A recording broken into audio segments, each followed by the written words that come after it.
तो एक बार फिर से गुर्जर समाज आंदोलन की राह पर उतरने वाला है। विजय बैंसला अपनी ही सरकार की खिलाफत पर उतरने वाले हैं। जी हाँ, क्या है पूरा मामला बताएंगे आपको सबको डिटेल में इस वीडियो में, इसलिए बने रहेगा आखिर तक हमारे साथ। नमस्कार, मैं हूं चेतना शर्मा। आप देखना शुरू कर चुके हैं संवाद भारत का, भारत के लिए। वादा उसी को करना चाहिए जो वादा निभाना जानता हो, क्योंकि वादा खिलाफी अगर आप करते हैं तो उसका भुगतान तो आज नहीं तो कल, कल नहीं तो परसों करना ही होगा। और अब सरकार को भुगतना होगा वो हर्जाना जिसका खामियाजा आज भी गुर्जर समाज को भुगतना पड़ रहा है। जी हां, हम बात कर रहे हैं गुर्जर समाज की, जो एक बार फिर से आंदोलन पर उतरने वाला है। ये हम नहीं कह रहे, ये कह रहे हैं विजय बैंसला।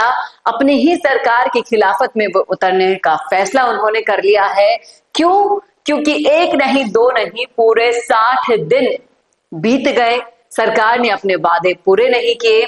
आश्वासन देने के बावजूद भी 60 दिन बदल गए 145 दिन में, और 145 दिन बाद भी जब सुनवाई नहीं हुई तो एक बार फिर से धरना शुरू होगा, प्रदर्शन शुरू होगा, रेलवे ट्रैक जाम होगा।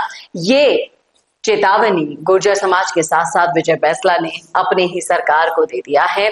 उन्होंने कह दिया कि गुर्जर आरक्षण समझौते का पालन नहीं कर रही प्रदेश की सरकार, और अब उन्हें इस मामले में स्टैंड लेना ही होगा, अपने समाज की आवाज उठानी ही होगी। क्यों उन्होंने नेतृत्व की कमान संभाली? इसलिए ही संभाली है कि आज नहीं तो कल, कल नहीं तो परसों अपने समाज के लिए बोलूंगा, तभी तो आपको जाना जाएगा, पूछा जाएगा। अपने पिताजी के नाम के बाद विजय बैंसला जिस तरीके से आते हैं, उनका नाम पहचाना जाएगा। आज भी वो अपने पिताजी के नाम से भी जाने जाते हैं, इस बात में कोई दो राय नहीं, ये सभी को पता है। आपको बता दें कि जो मामला है सिकंदरा शहीद स्थल पर दोबारा से धरना जो शुरू हो गया, वो ये है कि 372 पदों पर और 11 सूत्री मांगों को लेकर जो धरना चल रहा था वो अब कंटिन्यू वापस होने जा रहा है। एमबीसी समाज के अभ्यर्थियों में आक्रोश है और लगातार उनकी मांगों को ठुकराने का नतीजा सरकार को अब भुगतना होगा पंचायती राज चुनावों में, क्योंकि ये वो चुनाव है जो सरकार की जड़ों को या तो मजबूती देते हैं या फिर उखाड़ देते हैं।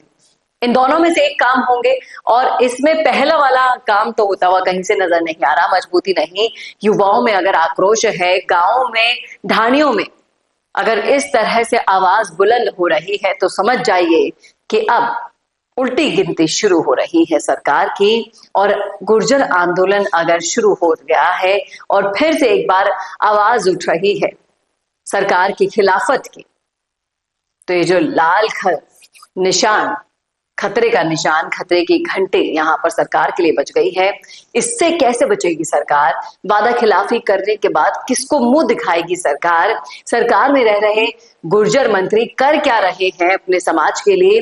ये तमाम सारे सवाल यहां पर उठते हैं, जिसका जवाब आने वाला वक्त देगा। सरकार की तरफ से कोई जवाब आता है तो वो देगा, लेकिन आप जरूर बता सकते हैं क्या आप इस आंदोलन का साथ देने आ रहे हैं?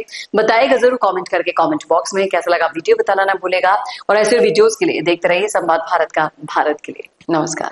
भारत का सबसे तेजी से बढ़ता हुआ डिजिटल न्यूज चैनल, जिसका परिवार 4,17,000 लोगों से भी ज्यादा बढ़ रहा है, वो संवाद न्यूज चाहता है हर जिले और हर राज्य में मीडिया पार्टनर्स। तो अगर आप बनना चाहते हैं संवाद न्यूज के पार्टनर्स, तो कांटेक्ट करें नीचे दिए गए नंबर्स पर। इसके अलावा अगर आप वीडियो एडिटर बनना चाहते हैं या फिर न्यूज इंडस्ट्री में बतौर इंटर्न सब सीखना चाहते हैं, तो संवाद न्यूज के जयपुर हेड ऑफिस में काम करने के लिए संपर्क करें स्क्रीन पर दिए गए नंबर पर।